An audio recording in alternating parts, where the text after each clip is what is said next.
I found out my crazy roommate was using my fun time toys, so I put itching powder on them, and now he's my 21M roommate, 22M, and I've been living together for almost 6 months now. Since day one, we got along really well since we were into the same stuff. We even had the same major. But after a month, I realized things in my room were being moved around. I asked him about it, and he said it was probably just his cat, and I left my door open.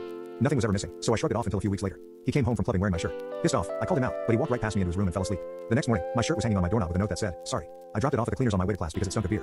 After I got the shirt back, I took the dry cleaning bill to my roommate's door. Later that day, I went to take the trash out and found the bill crumpled up inside. I didn't want to cause tension between us, so I let it go. About 2 weeks later, my roommate came home with a group of his friends. I was used to this, so I just packed up my laptop and headed to my room when I saw my roommate's hair. He had cut it super short, like shoulder length, and dyed it red. It looked exactly like my hair. His friend saw the similarity and immediately teased my roommate, saying he was stealing looks from people again. I was confused and was going to ask more until my roommate told his friend he just wanted to show how much better looking he was with red hair. He even started saying who did it best, and one of his guy friends said I looked like a highlighter while he was gorgeous. Having heard enough, I rushed to my room and tried not to cry. I've been bullied for years about my natural red hair and was pissed that it was happening all over again. For the next few weeks, I wore a hat because anytime people saw my roommate and me together, they stared. Because my roommate and I have the same major, we also share a lot of classes. After leaving one of my favorite classes my roommate didn't have, I went home.